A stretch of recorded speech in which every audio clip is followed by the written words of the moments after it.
Noong dekada 90, tahimik lamang ang kalsada namin sa may Pasig. Hindi man ito kasing ganda ng mga subdivision sa kabilang bayan. May sariling tikas ang aming lugar. May mga puno sa gilid ng kalsada. May mga sari-saring tanim sa bakuran. At karamihan sa amin, magkakakilala na. Yung tipong kapag may nagkasakit sa isang bahay, buong kanto ang makakaalam bago pa dumating ang tanghali. Ako yung tipo ng kapitbahay na mas gusto lamang manood. Hindi masyadong nakikialam, pero hindi rin ako bulag. Nakikita ko lahat, lalo na kapag nakaupo na ako sa may balkonahe tuwing hapon. Hawak ang kapeng may gatas, pinakikinggan ko ang mga tsismisan mula sa hangin. Kaya nang may bagong lumipat sa may tapat ng aming bahay, agad kong napansin. Luma na yung bahay, matagal nang walang nakatira. Akala nga namin wala nang kukuha nun dahil may parte sa bubong na medyo sirang-sira na at ang bakuran nito ay tinutubuan na ng matataas na damo. Pero isang araw, mayroong dumating na maliit na jeep na punong-puno ng mga gamit. Mga upuan, kutsyon, kaldero at kung ano-ano pa. Na isang pamilya ang bumaba. 3 anak, isang nanay at isang matandang babae na kita mo mabigat na ang katawan. Pero matalim ang mga mata. Tahimik lamang sila nung una. Pero ilang araw lamang, naging pamilyar na sila sa mga mata ng kapitbahay. Lalong-lalo na ang kanilang nanay. Si Aling Letty. Lagi siyang nakangiti. Tuwing umaga, nagwawalis siya sa may harapan nila. Idinadamay pati ang sidewalk. Minsan nga, pati harap ng kapitbahay, tinutulungan nitong linisin. Masipag, Mars, ah. Oo nga, yan ang gusto ko sa bagong dipat, no? Abay, oo. Tahimik, malinis, at hindi palaban. Pero teka, yung matanda, Mars, nakita mo yung mata nun? Alam mo, parang alam mo na. Ay, oo naman. Ano naman iniisip mo, Rosa? Ewan ko ba? Pero, Mars, parang may kutob ako. Na hindi pa man namin alam noon. Pero yung kutob ni Aling Rosa, may saysay pala. Ilang linggo ang lumipas, saka namin napansin na may ginagawa na sila sa may gilid ng bahay. Naglatag sila ng isang trapal, gumawa ng maliit na lutuan. Tapos nun, isang araw, amoy na amoy sa buong kanto ang kanilang nilagang mais. Opo, nilagang mais. Tanghali nun, bagong hango sa kumukulong tubig ang malinamnam na mais. Napakabango. Ang sarap ng amoy.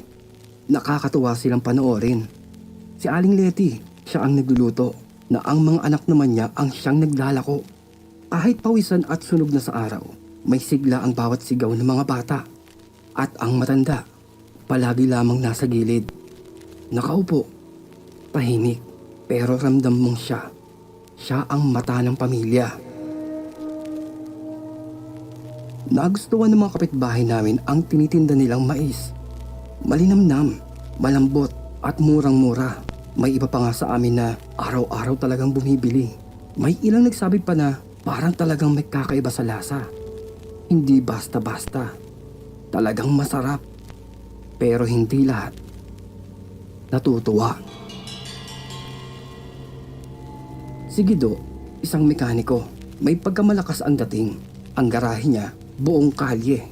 Nasa bandang dulo ng kanto ang kanilang bahay. Pero dahil matagal na siyang nakatira sa lugar na ito, parang inangkin na niya ang buong kalsada.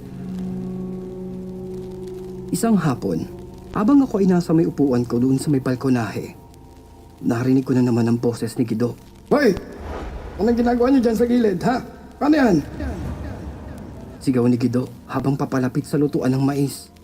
Lumapit si Aling Letty at malumanay na nagsalita. Pasensya na po, kuya. Sa amin naman po itong lote, hindi ba? Hindi na kami kasi makasingit doon sa may loob. Kaya dito na kami nagluto. Ano? Bakit? Lote niyo yan? Dati wala namang nakatira dyan. Kaya ako na ang gumagamit. Ginagawa kong paradahan yan. Ngayon nakaharang kayo. Pasensya na po. Hindi naman po namin alam. Wag mo akong pagpasensyahan. Umayos kayo, ha? Alisin niyo yan. Pagbalik ko, itataob ko yan. Sige, subukan niyo ako. Hindi ko alam kung ano ang mas nakakairita. Ang lakas ng boses ni Guido o ang kayabangang dala nito. Halos lahat ng kapitbahay namin nakasilip na sa kanilang bintana. Pero wala ni isa ang sumasabat. Lahat ay takot kay Gido. Kahit ako, pinili ko na lamang ang makinig. Usapang matanda yun eh. Lumipas ang mga araw. Akala namin tapos na ang kanilang alitan. Pero kinabukasan, habang nagluluto ulit ng mais sila Aling Leti, bigla na lamang Ang mga mais ko! tubig. Binuhusan ng tubig ang mga mais. Tumalsik ang apoy. Nakamuntikan pang ang matamaan ang mga naglalarong bata. Napatili si Aling Leti. Kasunod na lumabas ang matanda na nakadaster lamang. May hawak na pamaypay, pero ang kanyang mga mata talagang nandilisik. Ano? Ha? Ang sinabi ko? Sabi kong huwag kayong makulit. Pag hindi nyo tinigil to, ha? Ang susunod ko dyan, gasolina. Ano? Ha? Tigas ng ulo ng mga to. Pero hindi pa siya nakontento. Kinuha niya ang isang maliit na galon ng gamit na langis mula sa kanyang garahe. At doon mismo sa lugar ng lutuan, isinaboy ito ni Gido. Ano? Diyos Ha? ko! Ang mga mais ko! Ang amoy, nakakasulasok. Humalo ang amoy ng sunog at kalawang at ang mga nakahandang mais. Nadamay. Ang itsura nito parang isinumpang lugar. Kulay itim dahil sa isinaboy nitong gamit na langis. Laking gulat ng buong kanto, pati mga tahimik na matrona lumabas na ng bahay. Hoy, Gido! Grabe to! Hoy, sobra ka na! Oo nga! Hoy, Gido! May hangganan ng karapatan mo dito, ha? Oo nga! Ang mabait ng mga bagong lipat, eh. Bakit ganyan ka? Pangit-pangit ito! Pero tumatawa lamang si Gido. Bakit? Ha? Walang sino man ang pwedeng lumabag sa akin dito. Ako ang nauna sa lahat sa inyo. Kung may dapat kilalanin dito, ha? Ako yon. Hindi yung mga taong kung san-san lang nanggaling. Bakit? Papalag ka? Napansin ko habang sumisigaw siya, hawak pa niya ang tabo na ginamit niyang pambuhos. Nakatingin sa kanya ang matandang babae. Walang imik, pero ang pagtitig nito hindi ko makalilimutan magpahanggang sa ngayon. Parang tumatagos sa buto. Ilang araw ang lumipas. Nagulat kami. Hindi na bumalik ang tindahan ng mais. Isang umaga, nakita ko na lamang ang pamilya kasama ang matanda. Bit-bit na naman ang mga gamit nila. Umalis na. Tahimik. Walang paalam. Naikapan ni Aling Rosa. Hoy, sayang naman. Ang sarap-sarap pa naman ng mais nila, ha? Ano ba yan? Aling Rosa, wala naman po tayong magagawa eh. Hindi madaling makipagsabayin sa mga taong walang awa. Wala eh. Sayang. Naman kasi, kasi yung isa dyan, no? Masyadong epal. At si Gido, habang umaalis ang pamilya, nakatayo siya sa may tapat ng bahay nito. Nakangiti. Tila itsura ng taong nanalo sa isang laban. Parang masarap sa kanyang pakiramdam ang magpakasama. Naikapan ng isang kapitbahay namin. Sayang, at hindi na daw niya makakain pang muli yung malinamnam na mais. Nasabat naman ni Gido. Anong malinamnam? Yung inis ko, mas malinamnam. I win. Wika ni Gido, habang papalayo na ang sasakyan ng mga dati ay bagong lipat. At doon nagsimula ang lahat. Pagkatapos ng gulo sa lutuan ng mais, parang biglang tumahimik muli sa kanto namin. Kakaibang tahimik. Napansin ko rin na simula nung araw na yon, bihira nang lumabas si Gido. Pero tuwing makikita siya, palagi itong nakangisi. Parang kala mo ay nanalo sa may sabong. Ipinagmamalaki pa sa mga tambay ang nagawa niya. Ayun, wala na yung mga yun, di ba? O di ba? Sabi ko sa inyo eh, ako pa rin ang mas matibay dito. Walang lugar sa kanto natin para sa mga mukhang kalye. Kung gusto nilang magnegosyo, dun sila sa may palengke. At yung matandang mukhang aswang na yun, ay nako, kahit kailan, di ako natitinag sa mga tingin-tingin niyang ganun. Sus, Ako pa ba? ang problema lamang, hindi lahat ay natatawa. Lalo na si Mang Temyong na isang retiradong sundalo na karaniwan ay tahimik lang. Dilapitan niya si Gido isang araw habang ito ay nag-aayos ng isang motor. Ika niya. You know, Baka naman sobra na yung ginawa mo. Wala namang ginagawang masama yung mga tao eh. Nasagot naman ni Guido habang kumakalikot ng makina. Ha? Eh ano ngayon? Basta ako, ha? Ipinaglalaban ko lang yung party ko rito. Tsaka bakit mo ba ako pinapakialaman? Tuloy ka nga dyan. Abot mo sa akin yung lab eh. Kung ayaw mong umalis dyan. Nakakastorbo ka eh. Alis dyan. Hindi ko alam kung tama ang ginagawa ni Mang Temyong na pagsabihan si Guido. Pero tama rin siguro dahil magmula nun, nagsimula ng mag-iba ang kanyang kwento. Isang linggo matapos umalis ang pamilya, hindi ko agad napansin. Pero isang gabi, narinig ko ang pagtahol ng aso ni Guido. Paulit-ulit, hating gabi na, pero parang may kinakalaban yung alaga niya. Walang tigil. Nakinabukasan, si Guido ang nakita kong lumabas ng bahay nila. Medyo magulong buhok at parang puyat na puyat. Naninigarilyo ito sa kanilang tapat. Tapos ay biglang napapakamot sa kanyang braso, sa leeg, tapos sa may hita. Na narinig kong bulong niya sa kanyang sarili. Lintik na yan. Grabe mga gat. Ang kati. Mga ipis na to sa bahay namin. Nagkalat. Mamanya, kati-kati. Dumaan ang ilang araw. Parang dumadalas ang pagkakamot niya. Minsan, habang nagkukumpuni ng motorsiklo, bigla na lamang siyang napapatalon. Tapos kakamot sa batok o sa gilid ng kanyang tiyan. Nabiro pa ng isang tambay na si Boyet. Pre, baka naman puro surot yung bahay nyo. Tulugin mo kaya, no? Ha? Hindi eh. Para bang gumagapang talaga. Parang may buhay yung mga insekto na yun. Nang aasar. Kati-kati. Oo, sige, kamutin mo. Sarap yan. Pinagtatawanan lamang siya nun. Akala nila, arte lamang ito ni Guido o baka sobra lamang sa pag-inom ng kape o ng alak. Pero ako, iba ang kutob ko. Isang gabi, hindi ko sana uugaliing makinig sa usapan ng kabilang bahay. Pero ang manipis na dingding at hating gabing katahimikan ay hindi nagsisinungaling. Narinig kong galit na galit si Guido sa asawa niya. Na wika nito, Lintik na yan oh. Ano bang ginagawa mo sa kwarto ha? Oh, bakit? Bakit ang dami-daming insekto? Pinitisan ko na yun, Guido. Baka naman guni-guni mo lang yan. Ha? Guni-guni? Aba, kanina lang nga eh. May gumagapang sa leg ko. Parang ipis. Pero nung binuksan ko yung ilaw, grabe, para ako nakakita ng diablo. tumahimik sandali. Tapos, muling maririnig ang boses niya.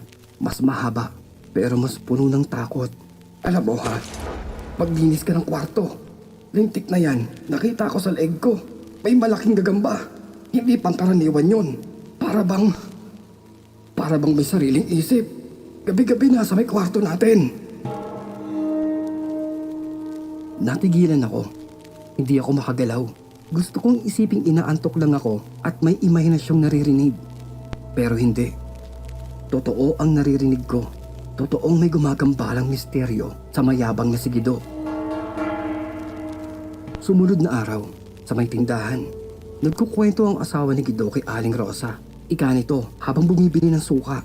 Hindi na nga makatulog si Guido. Kahit anong gawin ko, hindi na siya mapalagay. Akala niya nilalagyan ko ng ipis yung kama namin. Naku, Mars, baka naman, stress lang yung asawa mo. Kitang-kita naman sa mukha eh. Ay, hindi ko rin nga alam. Pero alam mo ba, isang gabi, sinundan ko siya. Doon sa may sala. Bukas ang TV, pero hindi naman siya nanonood. Parang tanga lang. Nakatingin siya dun sa may kisame. Hindi ito kumukurap. Tapos, bigla na lamang niya tinadyakan yung upuan. Ang sigaw ba naman niya eh? Nandyan ka na naman. Ewan ko ba? Halos mabilaukan si Aling Rosa dahil sa kanyang narinig. Naikapan nito. Wala ka?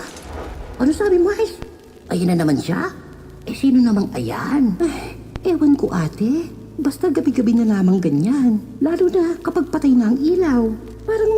Parang may hinihintay siyang lumabas. Ewan ko ba? Mars, ang sakin lang ha. Ilayok mo yung mga kutsilyo. Naku, mahirap yung ganyang kaso. Pakatirahin ka ng asawa mo. Kinabukasan, naglalakad ako sa kalsada nang nadaanan ko si Guido doon sa labas ng bahay nila. Nakasuot ng sando at shorts. Pero may mga galos ang kanyang binti. Pulang-pula ang isang bahagi ng kanyang braso. Parang kagat. Natanong ko sa kanya kahit wala sa ugali ko ang makialam. Naika ko. Manggido, ayos ka lang? Dito ay napatingin siya sa akin. Parang malalim ang iniisip. Nasagot nito. Hindi na ito basta kagat lang eh. Ewan ko ba? Iba to. Ibang klase to. Parang sinasadya. Ha? Papaano naman pong sinasadya? May mga gumagapang sa akin tuwing gabi. Hindi lang isa. Parang marami. Dito ay parang gusto kong umatras. Hindi dahil sa takot kay Guido, kundi sa takot na posibleng ibig sabihin ng kanyang mga salita. Parang ayokong madamay. At isang gabi, habang ako ay nag-aayos ng mga tanim doon sa aming balkonahe, narinig ko muli ang alingaw-ngaw mula sa bahay nila Guido. Muli, umaalingaw-ngaw ang mga sigawan. Ay, Diyos ko po! Saan yan? Nandito na naman siya. Ano? Nandito na naman siya. Saan? Saan Gido? Ay, Diyos ko po! Takisame. Ayun. Ako, wala namang Gido! Ay, yung chandelier natin! Wag! Ay! Lintik na yan. Nakatingin siya sa akin. Ayun oh. Ay! Gumagapang. Ay, Diyos ko po! Yung aircon! Tinamaan mo! Ay! Narinig ko ang tunog ng pagkakabasag, mga kalampagan, ang hatawan ng upuan, na pagkatapos nun, katahimikan. Maya-maya lamang, isang malakas na pagkalabog, parang may bumagsak, at isang tinig ang punong-puno ng takot. Ang boses ni Guido. Ang laki niya. Sumunod na umaga, hindi na lumabas pa si Guido.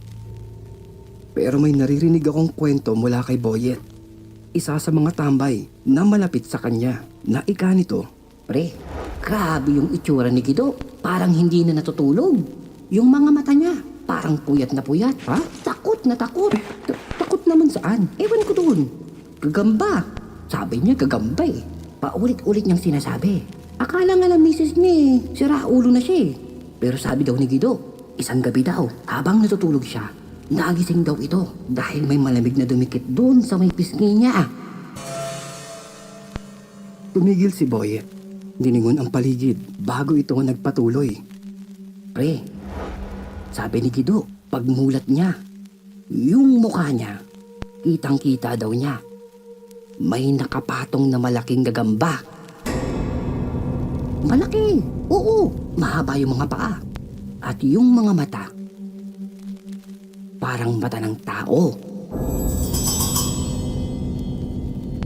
At doon nagsimulang mabalot ng takot ang buong kanto. Hindi na ito simpleng istorya ng ipis o kagat ng insekto. Hindi na ito tungkol sa paradahan o lutuan ng mais. May kakaiba. May gumagapang o kumikilos na hindi mo nakikita. Pero mararamdaman mo sa gabi. At lahat kami, tahimik lang. Walang gustong magsalita. Pero ramdam naming lahat. May mali na. May kakaiba na. Kay Guido.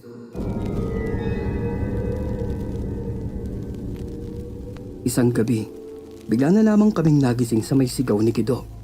Malakas na pagmumura. Halos mapunit ang katahimikan ng buong kalsada. Kahit ang mga asong tulog, nataranta at napatahol.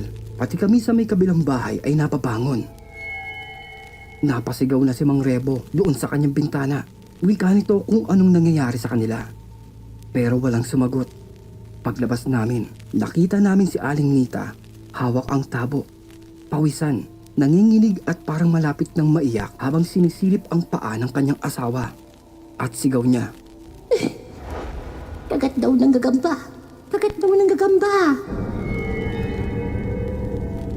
Hindi kami naniwala agad. Kagat ng gagamba? Ganon kalala? Pero nang masilip namin mula sa bintana ng kwarto niya, tumambad sa amin ang isang tanawin na hindi madaling makalimutan. Si Guido, pawis na pawis, nakadapang nakasandal doon sa may dingding. Hawak-hawak ang kanyang kaliwang paa, halos hindi maipinta ang muka dahil sa labis na sakit. Dahil ang bahagi ng kanyang binti, namumula, nangingitim, at nananakit sa unang tingin pa lamang. Balotong pa nga napamura si Guido habang pigil ang kanyang iyak. Kinagat daw siya ng gagamba. Malaki, Napakasakit, para daw itong tinusok ng bakal. Nagkatinginan kami mga kapitbahay. Oo nga, hindi ito karaniwang kagat lamang ng isang gagamba. Sa mga sumunod na araw, mabilis ang pagbabago. Ang dating maliit na pamamaga sa binti ay unti-unting naging kulay berde. Pagkatapos nun, ay tila nagiging kulay uling. May mga basang bitak sa kanyang balat. Parang nagluluwa ng nana. Namimintog sa nana sa bawat hakbang niya. Hindi na rin ito makalakad ng maayos. Gumagamit na ng upuan si Gido. Dinidiin ang kanyang sarili para lamang makapunta sa banyo. Bawat hakbang daw nito ay may kasamang daing, pag-ungol, at pagmumura. Ano ba yan, Gido? Sabi na sa'yo magpatingin na tayo. Sinasabi ko na nga pa Tigilan mo ako.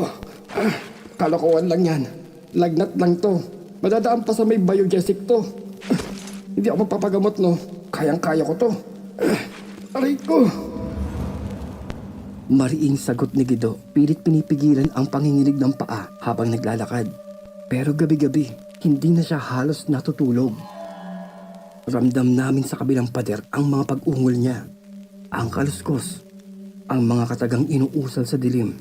Walang tigil na pagmumura dahil sa nararamdamang sakit niya. Isang araw, dumating ang isang doktor. Si Dr. Larry, taga-barangay health center. Napilitan na silang tumawag dahil hindi na makakilos pa si Gido. At nang silipin ang kanyang binti, napailing agad ang doktor.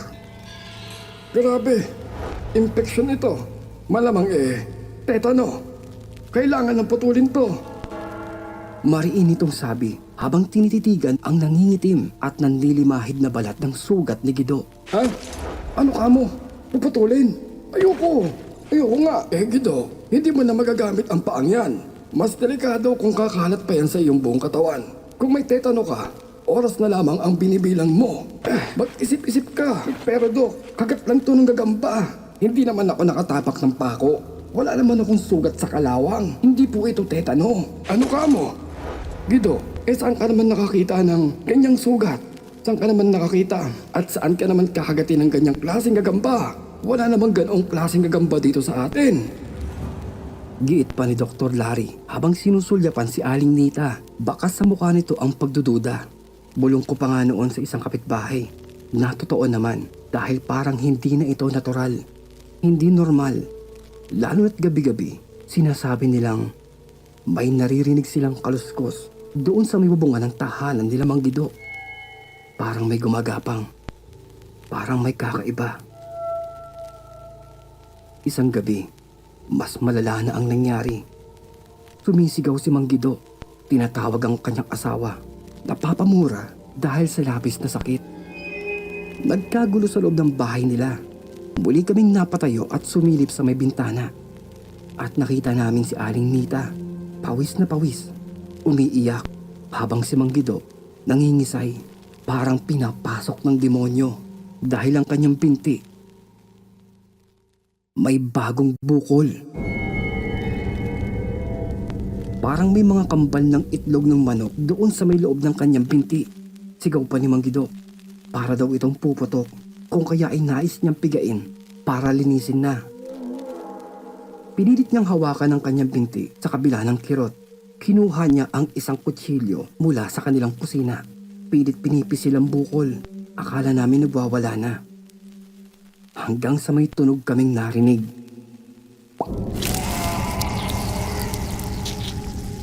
Sabay buga ng isang makapal, kulay dilaw at berdeng likido mula sa kanyang sugat. Tumalsik pa nga daw ito sa may pader at doon nagsimulang bumalot ang masangsang na amoy. Amoy ng nabubulok na karne at amoy ng patay na hayop.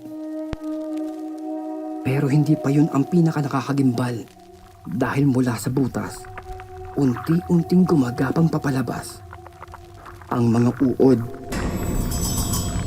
Mapuputi, maliliit, kumikislot at nanginginig parang mga buhay na kanin. At kasunod nito, mahahabang hibla, parang buhok pero hindi buhok ng tao, hindi rin sinulid, tila hibla ng buhok ng mais. Yung kulay dilaw at puti na matatagpuan sa loob ng balat ng nilagang mais. At mas kinilabutan kami sa huli dahil may lumabas na maliliit na butil na kulay puti. Bilog, parang itlog ng mga insekto. Isa, dalawa, tatlo, hanggang mag-umpukan ito sa may sahig ni Manggido. Halos mawalan ito ng ulirat na si Aling Nita naman hindi na napigilan ang masuka. Napatakbo ito sa may labas, umiiyak na habang kami namang nasa labas ay walang makapagsalita. Na ang iba nagsimula ng magsialisan. Hindi lang dahil sa amoy, kundi dahil sa takot. Dahil ang lahat ng nakita namin, hindi nagawa ng kalikasan. Hindi na ito sakit, lalong hindi ito aksidente. Isa itong sumpa. Isang parusa. Hindi pa man tuluyang natutuyo ang sugat ni Manggido, nagsimula na rin ang isa pang trahedya. Hindi sa katawan, kundi sa kanyang pag-iisip. Sa unang tingin, mukha lamang itong pagod. Madalas mapapansin ng mga kapitbahay namin na nakaupo ito sa may pasimano ng kanilang bahay. Tulala, walang imik at kung minsan ay napapatitig lamang sa kawalan habang kumakagat ng labi. Pero habang tumatagal, may kakaibang ikinikilos si Manggido. Naikapan ni Mang Rebo. Oh, ayun na naman siya oh. Pinakausap yung sarili niya. Oo nga po. Parang may kausap talaga siya, no? Ang galing. Wika ko habang tanaw namin si Manggido sa may balkonahe. Kunot ang noo at tila may sinisigawang wala namang tao. Wika nito. Huwag daw siyang sundan. Nagmumura, sumusumpa at tila nagwawala. Wala naman itong kausap na ibang tao. Walang sino man. Kahit kami, hindi naman kami lumalapit. Sa mga sumunod na araw, tila tuluyang nawalan na ng hangganan ang kanyang katinuan. Nabulong pa ni Guido sa kanyang asawa. Siya yun. Siya yun. Yung matanda. Yung matanda. Yung nanay ng tendera ng mais. Sinusundan niya ako. Nita, sinusundan niya ako. Kahit saan ako magpunta. Kahit sa banyo. Kahit sa panaginip ko. Nita, siya yun. Pilit siyang pinapakalma ni Aling Nita, pero kahit ito ay halatang natatakot na rin. May mga araw na natutulog si Guido nang nakadilat. May mga gabing naririnig namin siyang umiiyak habang inuusal ang kung ano-anong mga dasal na hindi naman niya iyon dating ginagawa. Minsan, nakita siya ni Tita Yoli na may hawak na krus na kahoy habang sinisigawan ang basurahan. Umalis ka na rito. Hindi mo ko kaya. Hindi mo ko kaya. Lumayas ka. Lumayas ka. Hala, nabaliw na talaga si Guido. Kita mo yun? Pati basurahan kinakausap. Tita Yoli, pasok ka na dito.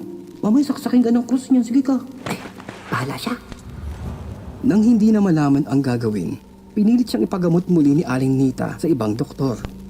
Pero, tumatanggi si Manggido. Sabi niya, hindi doktor ang kailangan nito. Albularyo.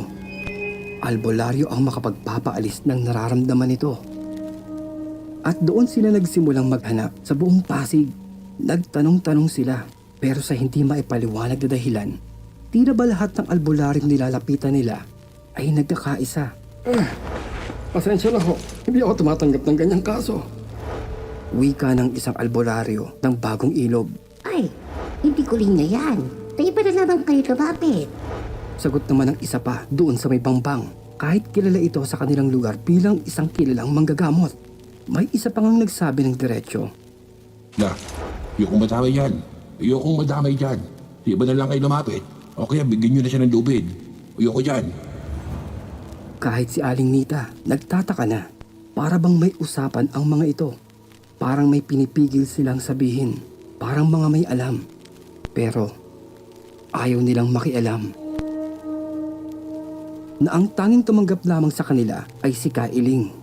Isang matandang babae na matagal nang hindi nagtatawas. Pero dahil sa awa sa itsura ni Guido, napapayag nila ito. Sa mismong araw ng pagtatawas, buong bahay ay tahimik. Marami sa amin ang nag-aabang sa may labas. Pinakikinggan ang bawat impit na iyak ni Guido at ang mga mahihinang dasal ni Kailing. Inaabangan namin. Tumagal ng mahigit 1 oras ang ritual.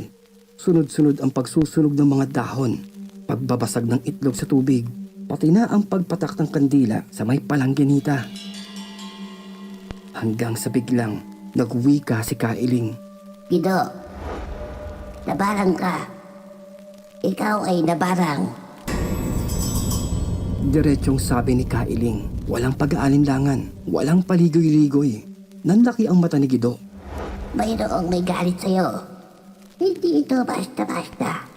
Malakas, maganda, napakahusay. Hindi ako pwedeng sumausaw sa usapan ninyo. Pasensya ka na, Gido.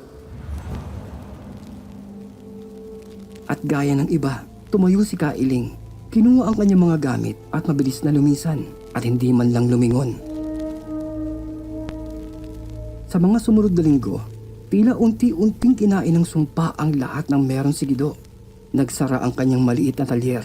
Wala nang kliyente, baging ang dati niyang mga kumpare, unti-unti nang hindi nagpapakita. Wala na rin siyang mapagkunan ng pera. Naibenta na ang mga gamit niya sa may garahe. Naisangla ang kanyang tricycle. Na si Aling Nita na lamang ang umiikot sa palengke para magbenta ng kung ano-ano. Lalong lumala ang kanyang katawan. Ang dating isang paa lamang, ngayon ay hanggang hita na ang pagkakabulok. May mga tagpi-tagping sugat sa likod, pati na sa kanyang tagiliran. Parang may kumakain sa kanya mula sa kanyang kaloob-looban. Nasabi nga ng ilang nakakasilip, ang sugat ni Gido parang hinuhukay ng insekto ang bawat himaymay ng kanyang laman. At gaya ng dapat asahan, halos wala nang dumadalaw, wala nang kumakausap. Ni ang matalik niyang kumpare noon ay hindi na makuwang dumapit. Di na, oy. Baka maawa pa ako dyan eh. Di na. Hindi naman yan sakit pare. Sumpa yan. Barang. Alam mo na kung bakit. Yun nga pare. Ayoko madamay dyan. Kaya mo na si Gido. Di na. Marami sa mga kapitbahay ang nagsimula ng umilag sa daan. Kapag naroon si Aling Nita, umiiwas na sila. May ilan pang narinig kong nagsasabing, tama lamang daw ito sa kanya dahil sa dami ng inargabyado niya. Balang araw, babalik din ang lahat. At heto na ang pagsingil sa kanya sa pamamaraan ng kanyang kalunos-lunos na sugat. Isang gabi, habang umuulan ng mahina, nakita ko siyang muling nakaupo sa may labas. Basang-basa ang katawan. Hawak pa rin ang napudpud na krus, nakapatong sa may namamaga niyang hita. At wika ni Gido, Akala ko, ako ang malakas. Ako ang hari ng kalsadang to. Hindi pala. hindi ko alam kung may kausap siya o kami ang kinakausap niya. Pero magmula noon, tuluyan siyang pinalot ng katahimikan. At sa gabing iyon, ang tanging maririnig ay ang tunog ng ulan at ang mahihinang kaluskos sa kanilang bubungan. Lumipas ang mga araw. Wala na halos balita kay Mang Gido mula nang umatras ang mga albularyo, nang tuluyang tumanggi ang mga doktor at nang isuko ni Gido ang kanyang negosyo. Mga ari-arian na parang tuluyan ng naglaho tulad ng kanyang mga kaibigan. Hanggang isang umaga, pagkagising namin, narinig ko ang bulungan doon sa may labas. Uy, Mars. Mars. Si Gido yun, di ba? Si Gido. Ay, patigin nga. Tabi. Ay, oo. Si Gido nga. Ano nangyari? Lumabas ako ng bahay. Napahinto ko sa may gate. Sa may tapat ng bahay nila Mang Gido, isang tanawin ang hindi ko inaasahang makikita. Nakasakay na siya sa isang wheelchair. Maputla, tila lumiit ang kanyang katawan. Maluwag na sa kanya ang dating hapit na sando, ang dating matikas niyang tindig. Ngayon ay parang poste ng ilaw na nakayuko. Nakasukbit ang isang kumot sa kanyang balikat, parang giniginaw, at wala na ang kaliwang paa hanggang hita. Na ang isa naman niyang paa ay mayroon ng benda. Nakita namin ito, puting-puti na ang buhok niya. At higit sa lahat, Ang dating palasigaw, mayabang, arogante at mapang-abusong si Gido ay wala na. Tahimik at mapagkumbaba. Tahimik siyang nakatingin sa mga dumaraan. Wala nang galit sa kanyang mata. Wala na ring yabang sa kanyang tindig. Parang isa na lamang siyang anino ng dating siya.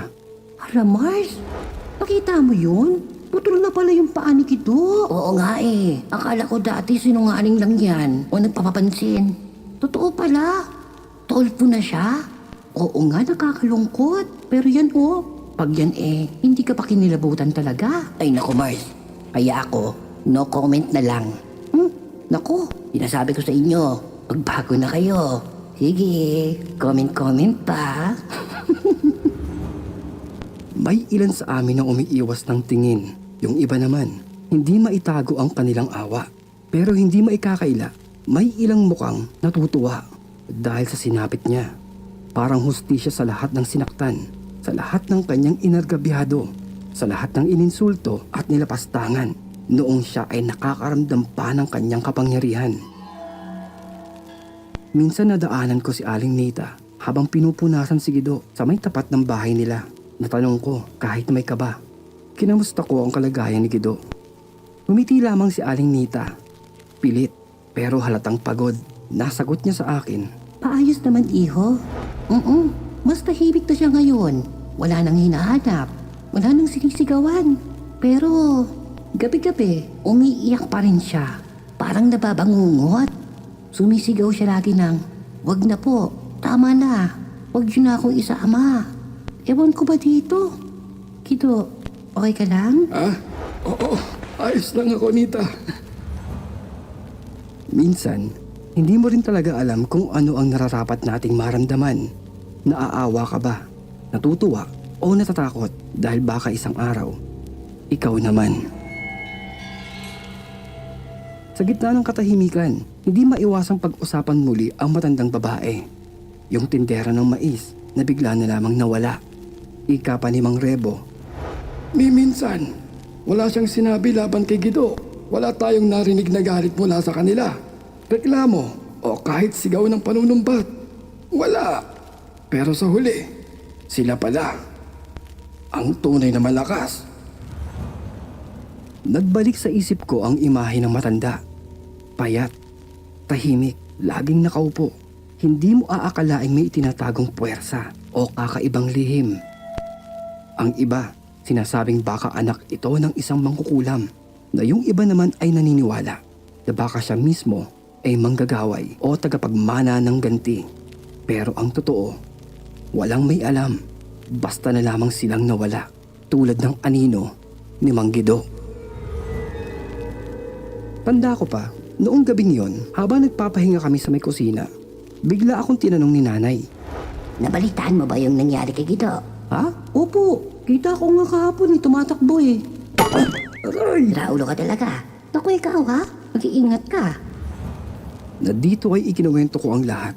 Ang mga nangyari, ang kwento ni Gido, ang kanyang wheelchair. Tumango lamang si nanay, tahimik at bulong niya matapos ang ilang saglit.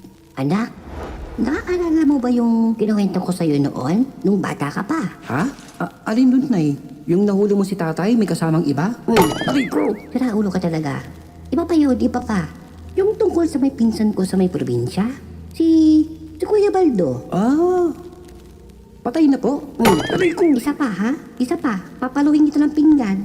Ano nga yun, Nay? Ano ba yun? Kasi anak, ganito yun. Alam mo, nakabuntis siya dati ng babaeng anak ng mangkukulam. Ayaw niyang pakasalan. Tumakbo. Di kalaunan. Nagsimulang mga yayat. Yung hita niya, kinain ng hindi maipaliwanag na sugat din. Wala ring makagamot. At albularyo lamang ang nagsabi. Nagalit ang kanyang sinaktan. Nanay naman eh. Ikaw ba naman iwan eh? Buti na hindi siya pinatumba nun eh. Aray ko! Ulo ka talagang bata ka. Tapos, isang gabi, nakita raw ng mga kapitbahay niya na mayroong gumagapang sa may bubong nila. Parang may pinaghalong aso at pusa. Malaki, maitim. Parang may kung anong gumagalaw. At makaraan ng ilang linggo, hindi na sila magkanda o gaga. sa sunod-sunod na nangyayaring kababalaghan doon sa kanilang tirahan. Tiningnan ako ni nanay. Matagal, bago ito muling nagwika. Alam mo anak, dati hindi ko siniseryoso yung ganyang kwento. Pero ngayong nakita ko ang nangyari kay Guido, ay Diyos ko. Dito ay tahimik na lamang kami nagkatinginan ni nanay. Parehas kaming nakaramdam ng kilabot. At doon ko lubos na napagtanto na ang barang, ang kulam, ay hindi basta lamang katang isip lamang. May mga galit na hindi kailangang isigaw. May mga parusang hindi kailangang ihain sa korte. May mga halimaw na hindi natin makikita sa liwanag at dumadalaw lamang sa may dilim. Kinagabihan. Habang naguhugas ako ng pinggan sa may lababo, narinig ko ang isang kaluskos mula sa may kisame. Akala ko pusa, pero bigla itong huminto sa may dingding. Na dito ay dahan-dahan akong lumapit. Sa may kanto ng bintana, sa ilalim ng fluorescent na ilaw, may isang maliit na anino ang gumagalaw. Isang gagamba, hindi ordinaryo. Maitim, mahahaba ang mga paa, hindi mabilis pero sigurado ang mga hakbang. At ang nakakapangilabot, may dala itong hibla. Hibla ng mais. Sa mundong ito, may mga bagay na hindi kayang abutin ng liwanag ng lohika. Mga pangyayaring lumalampas sa paliwanag ng agham, sa abot ng hustisyang pantao at sa kayang salagin ng panalangin ng isang inosente. Ang gagamba ay hindi lamang isang nilalang sa gabi. Isa itong anyo, isang anino, tila isang mensahero ng galit na matagal ng pinipi. Isa itong paa ng kabuktutan na dumadapo sa bawat hindi nababayad ng kasalanan. Sa gitna ng ating lipunan, may mga katulad ni Mang Guido, mga taong nilamon ng kayabangan at kapangyarihan, pinanday ng kagaspangan at pinalakas ng takot ng iba. Akala nila sila ang hari sa may lansangan. Akala nila walang kapantay ang kanilang puwersa. Ngunit sa bawat pamumuhay na may kasamaan, may binubuong hinagpis sa paligid. May galit na tahimik lamang na nanonood at kapag sumobra ang bigat ng iyong kasalanan, ang buong universo ang may sariling paraan para magtuwid sa iyong kapalaluan kahit pa sa paraang hindi natin maipaliwanag. Ang barang ay hindi lamang sumpa. Ito ay kasaysayan. Ito ay himutok ng mga dumaras ng pang-aapi at hindi napakinggan. Isa itong tulay para sa mga inaping nilalang na wala ng ibang daan kundi ang paglingon sa mga sinaunang lakas. Ang kulam ay hindi palaging paninira. Madalas, ito ay isang paghuhukom ng tadhana at kapalaran. Maging maingat tayo sa paraan ng ating pakikitungo sa ating kapwa, sapagkat ang matandang mukhang mahina at walang laban ay maaaring magdala ng sinaunang dugo. Isang piraso ng kapangyarihang hindi basta-bastang natitinag. Hindi ito kwento ng kababalaghan lamang. Isa itong paalala na ang bawat sugat na idinudulot mo ay maaaring sugat na babalik sa'yo, na mas masahol pa, mas malalim, mas mabagal ang pagkabulok. Sa huli, matututunan natin na ang tunay na bangungot ay hindi lamang yung bumibisita sa gabi, kundi yung nakatanim sa may konsensyang hindi matahimik. Nasa bawat sapak ng kayabangan, may kasunod na kagat, at sa bawat nilapastangan, may gumagapang na paghihiganti tulad ng nabubulok na sugat. Ang gagamba ay hindi kwento lamang. Ito ay anino ng kasalanang hindi inaako na may kaakibat na kababalaghan.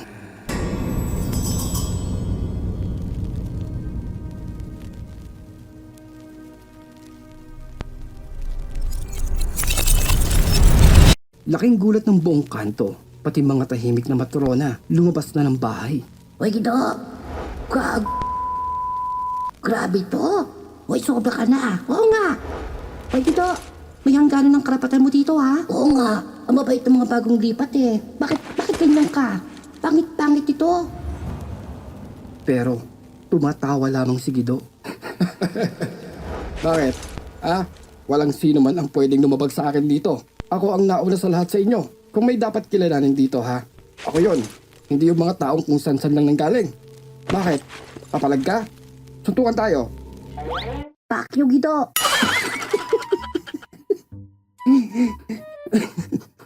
Napan... Na... Napansin ko. Ahem.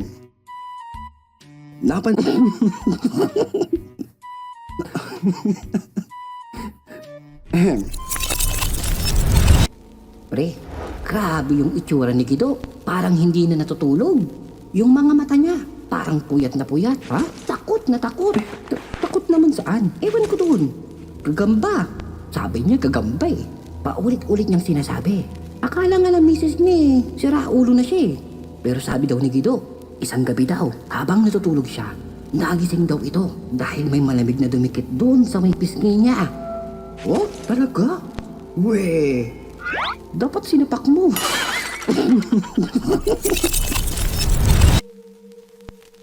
Tumagal ng mahigit 1 oras ang ritual. Sunod-sunod ang pagsusunog ng mga dahon, pagbabasag ng itlog sa tubig, pati na ang pagpatak ng kandila sa may palangganita. Hanggang sa biglang, nagwika si Kailing. Gido, nabarang ka. Ikaw ay nabarang. Diretsong sabi ni Kailing, walang pag-aalinlangan, walang paligoy-ligoy. Nanlaki ang mata ni Gido. Mayroong may galit sa'yo. Hindi ito basta-basta. Malakas, maganda, napakahusay. Hindi ako pwedeng sumausaw sa usapan ninyo. Pasensya ka na, Gido. Uminom ka na lamang ng baygon.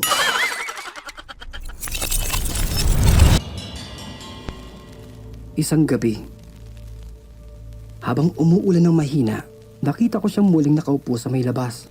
Basang-basa ang katawan. Hawak pa rin ang napudpud na krus, nakapatong sa may namahabaga niyang hita. At wika ni Gido. Akala ko, ako ang malakas. Ako ang hari ng kalsadang to. Hindi pala. Si Cardo pala yun.